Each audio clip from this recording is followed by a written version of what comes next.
اعوذ باللہ من الشیطان الرجیم، بسم اللہ الرحمن الرحیم۔ السلام علیکم۔ خواتین کے ایک معروف سرکاری کالج میں انگلش کا پیریڈ تھا کہ ایک طالبہ زور زور سے رونے لگی۔ ٹیچر نے پڑھانا چھوڑا، بھاگم بھاگ اس کے پاس جا پہنچی۔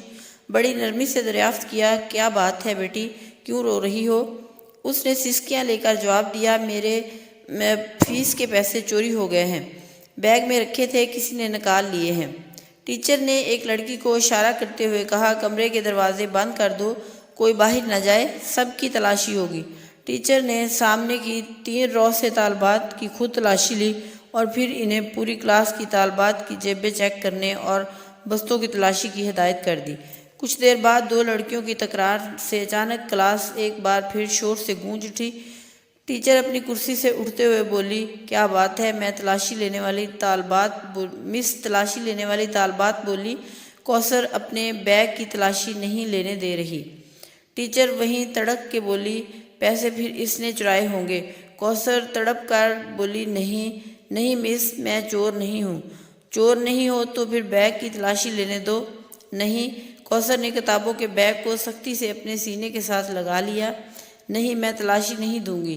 ٹیچر آگے بڑھی، اس نے کوثر سے بیگ چھیننے کی کوشش کی لیکن وہ کامیاب نہ ہو سکی۔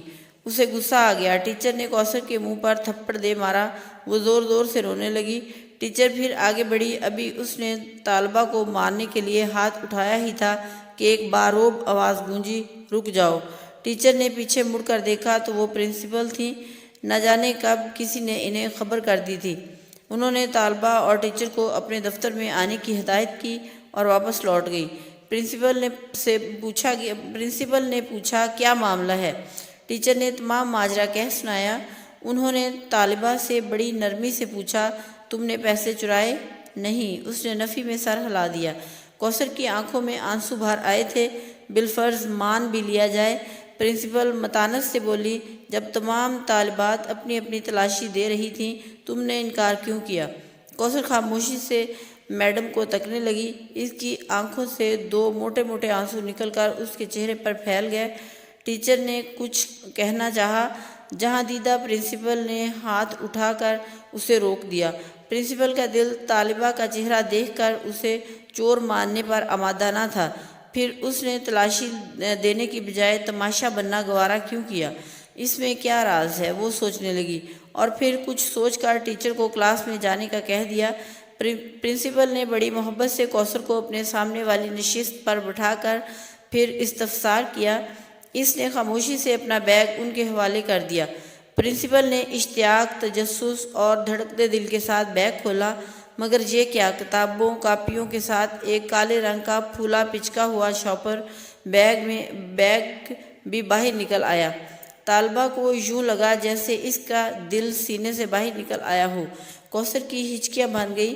پرنسپل نے شاپر کھولا، اس میں آدھ کھائے برگر، سموسے اور پیزے کے ٹکڑے، نان، کچھ کباب اور دہی کی چٹنی میں ڈوبی چکن کی بوٹیاں۔ سارا معاملہ پرنسپل کی سمجھ میں آ گیا۔ وہ کانپتے وجود کے ساتھ اٹھی، روتی ہوئی کوثر کو گلے لگا کر خود بھی رونے لگ گئی۔ کوثر نے بتایا، میرا کوئی بڑا بھائی نہیں، دیگر 3 بہن بھائی اس سے چھوٹے ہیں۔ والد صاحب ریٹائرمنٹ سے پہلے ہی بیمار رہنے لگے تھے۔ گھر میں کوئی اور کفیل نہیں ہے، پینشن سے گزارا نہیں ہوتا۔ بھوک سے مجبور ہو کر ایک دن رات کا فاقہ تھا، ناشتے میں کچھ نہ تھا۔ کالج آنے لگی تو بھوک اور نکاہت سے چلنا مشکل ہو گیا۔ میں ایک تکہ کباب کی دکان کے آگے سے گزری تو کچرے میں کچھ نان کے ٹکڑے اور آدھ کھانا ایک چکن پیس پڑا دیکھا، بے اختیار اٹھا کر کھا لیا۔ قریبی نل سے پانی پی کر خدا کا شکر ادا کیا۔ پھر ایسا کئی مرتبہ ہوا۔ ایک دن میں دکان کے تھڑے پر بیٹھی پیٹ کا دوزخ بھر رہی تھی کہ دکان کا مالک آ گیا۔ اس نے مجھے دیکھا تو دیکھتا ہی رہ گیا۔ ندیدوں کی طرح نان اور کباب کے ٹکڑے کھاتا دیکھ کر پہلے وہ پریشان ہوا، پھر ساری بات اس کی سمجھ میں آ گئی۔ وہ ایک نیک اور ہمدرد انسان ثابت ہوا۔ میں نے اپنے حالات سچ سچ بتا دیے۔ اسے بہت ترس آیا۔ اب وہ کبھی کبھی میرے گھر کھانا بھی بھیج دیتا ہے اور گاہکوں کا بچا ہوا کھانا، برگر وغیرہ روزانہ شاپر میں ڈال اپنی دکان کے باہر ایک مخصوص جگہ پر رکھ دیتا ہے، جو میں کالج آتے ہوئے اٹھا کر کتابوں کے بیگ میں رکھ لیتی ہوں اور جاتے ہوئے گھر لے جاتی ہوں۔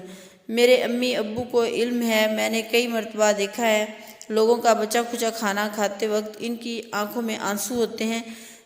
بہن بھائی چھوٹے ہیں، انہیں کچھ علم نہیں، وہ تو ایک دوسرے سے چھین کر بھی کھا جاتے ہیں۔ خدارا اپنے ارد گرد ایسے سفید پوش لوگوں کا خیال رکھا کریں، یہ اپنی عزت کو غربت پر ترجیح دیتے ہیں۔ ایسے لوگوں کی عزت کا خیال رکھیں، اللہ آپ کی عزت کا خیال رکھے گا۔ جزاک اللہ۔